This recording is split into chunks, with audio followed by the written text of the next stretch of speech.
What's poppin'? What's poppin'? Welcome to Kick Dough TV. It's your boy Uncle E. We're gonna jump straight into it, man. Because I feel like God has been putting this on my heart to share with y'all. Many times I have attempted to tell y'all, but for whatever reason, I either shied away from the topic or I just didn't bring it to y'all. Listen, from 2013 to 2021, I was an opiate user. Before then, I never touched a drug a day in my life except weed. Yes, I was an opiate user. It started off, my story is similar to everybody else's. It started off with Percocet and it transcended to heroin. You know, there it is. I was a heroin user. And one night in Toledo, Ohio, where I'm from, we was living above this tattoo shop, and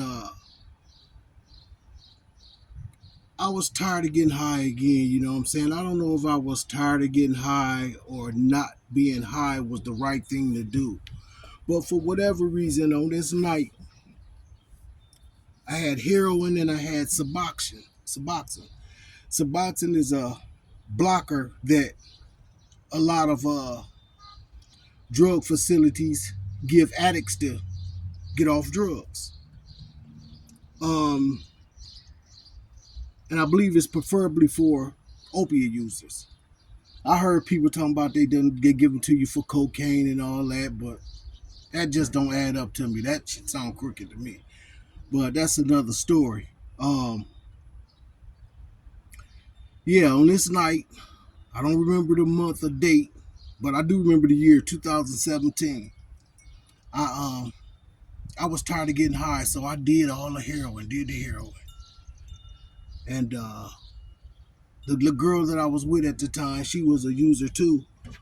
And she had her own sack, so I did mine. I'm in the bathroom. I used to call it cutting it in. I used to take a little piece of the Suboxone and put it under my tongue, thinking that if I didn't take a lot, it wouldn't send me into immediate withdrawal. But anyway, I did all the heroin. And for whatever reason, this night I did probably a little bit more of the Suboxone that I was that I was supposed to. And this was back to back, y'all. I didn't wait an hour or two, none of that. I did it back to back. So after I did it, I'm laying in the bed. Now, mind you, me and the woman that I was with at the time, we wasn't talking. We was mad at each other. So I'm laying in the bed after I did it. I don't feel nothing yet, but I'm laying in the bed, you know what I'm saying? And she ain't said nothing to me all day, but I got to admit she's God-fearing, but she got her own demons also. Anyway, I'm laying in the bed, and she come out the bathroom. She said, Eric. So, by us not talking, and I'm supposed to be mad at her, so I answered kind of snide, like, what? And she said, you all right? I said, yeah, I'm good. Why you ask me that? I said, I'm good. Yeah, she said, you look ashy. Something like you fading away or something. So I said, I'm good. So I'm not knowing that at the time, and I'm only sharing this with y'all because I don't want to lose y'all. At the time, I guess God was preparing my physical being to go through this NDE, near-death experience. So I tell her, yeah, I'm good, I'm fine. So we go to sleep. Going to sleep, boom. So in my dream, my soul was drifting in this tunnel. It was drifting in this tunnel. And it was a black guy, a stone face. He had a stone face, man. He was standing by the door, and the door was open about this much, and I'm talking about pitch black in there. And he's standing by the door like this, you know what I'm saying? And my soul floating towards the cracked door, finna go and crack door. Now, before I can get to the cracked door, something grabbed me like, boom. I never seen the face, nothing. All I know is something grabbed me that I believe to be God. Grabbed me, stopped me from floating into that dark room. and he was carrying me back down the hall. So at the time that God grabbed me and was to start carrying me back down the hall, once God grabbed me, the stone-faced dude that was standing by my door, but standing by that cracked door, swung at my head real hard. Like, I'm talking about, I've never seen a person throw a punch this hard. Swung at my head. So I ducked down, you know what I'm saying, like this. So I won't lose, y'all. I'm going to tell you what that was about. That was the devil swinging, trying to take my head off, because he knew when God saved my soul from perishing in hell, he knew he had lost me forever. Nah, that's why he swung at my head like that. So once I ducked down like this, God was halfway through, my body was halfway through the hall. And when we got to this like ledge, it was like a ledge, something was sitting up. And he did me like this. So when he did me like this, he was laying my soul back into my body. So once he laid me down, I jumped up like this, you know what I'm saying? Back into the real world. I was back in my body, sweating like this. And the woman that I was with was holding me like, you all right here? You all right? You all right? You all right? You all right? I said, yeah. I said, I'm sweating. I said, yeah, I'm all right. I'm all right. She's like, you all right? She's like, I've been trying to wake you up. I've been trying to wake you up. You was fighting. You was sweating. I mean, it was scary to me, you know what I'm saying? That I ain't told a whole lot of people this story about my NDE, near-death experience. So, after I get myself together, God put my soul back in my body. I was taking inventory on the dream and wonder why this happened and that happened. I had died, and if I didn't belong to God, and it was my time, I was going to hell. My soul was floating right back, was going to float in that dark door where that stone-faced devil dude was at. And he swung at my head like that because he knew from that point on, he had lost me forever. Did I stop drugs immediately right then and there? Nope. It wasn't until 3 years later. Did I stop sinning? Nope. I was still beating people for drugs and stuff like that. So, 4 years later, that was 2017, I got clean April 21st, 2021. So I'm like, dang, he swung at my head like that because he knew he had lost me forever. I do belong to God. There is a God. So me, I could never question him. I know better. Like many others that had NDEs and had to come and came back and told y'all about it. I didn't see no light, nothing like that. All I know is that I had passed and my body was going to hell forever. It wasn't my time. God saved me. I'm going to hell because I belong to him. So that's how I know I'm going to heaven. He put me back in my body. Once he put me back in my body, got set up like this.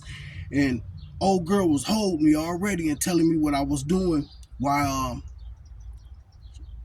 dream and sleep, but I'm gonna say NDE while I was in my near-death experience. So, like I said, did I stop using drugs right then and there? Nope. Did I stop sinning? Nope.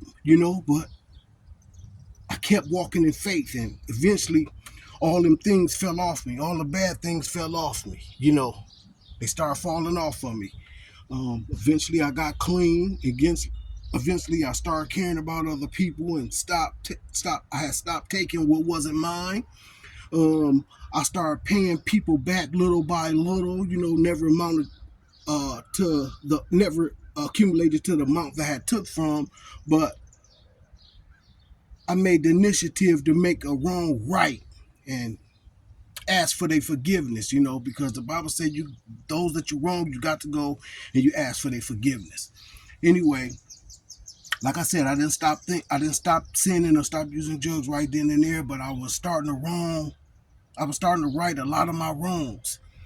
And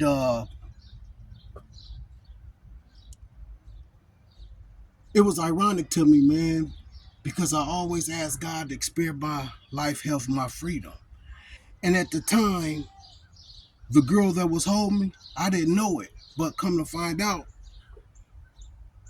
she had AIDS, HIV, I mean.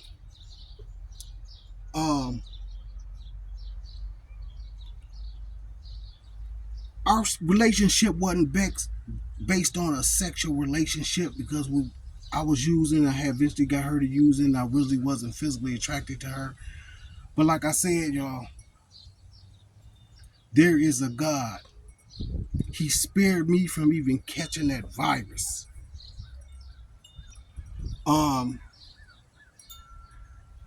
You go to my YouTube pages, you know what I'm saying? Into my pages, I upload my blood tests every year. I upload it. Negative, negative, negative, negative, negative. So, man, I owe God so much. There's no way that I can continue with the life that I was living. And I just want to let y'all know that, but I'm gonna bring y'all that whole story. But right now, we're talking about my NDE, near-death experience, and there's no way that I could continue knowingly, intentionally walking in sin. Do I still sin? Of course I do. None is perfect except God.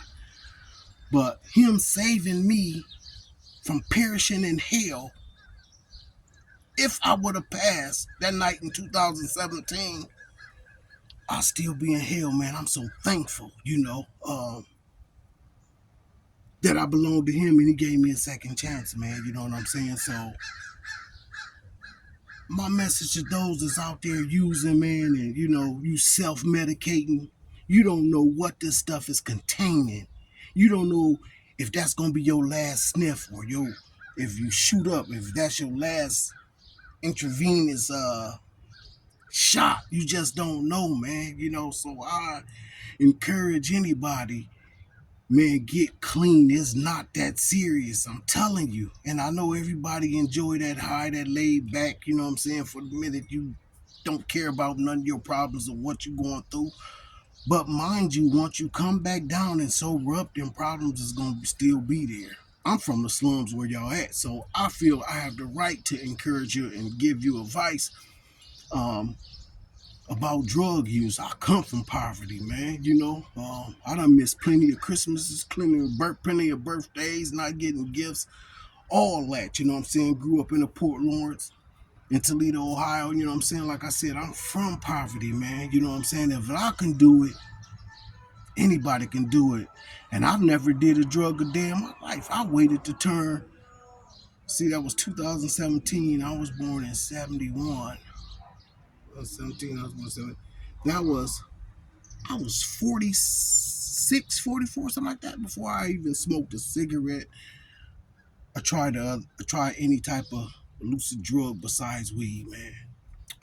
And by the grace of God, I was able to shake it. And I'm here today giving y'all that testimony about my near-death experience, man. So I encourage any and everybody who will listen to take that first step, and God gonna take two. I'm telling you, He got you. Anybody that's doubting, man, erase that doubt. That's the devil. Take them first step. I'm telling you, He got you. You can do anything through Christ who strengthens you, man. You don't have to be laying on that floor, twiddling, turning, sick, dope sick, not knowing where you're going to get your next one. Got to beg the dope man and got to sell the kid stuff, or got to sell this stuff, or women got to do sexual acts just to get off sick.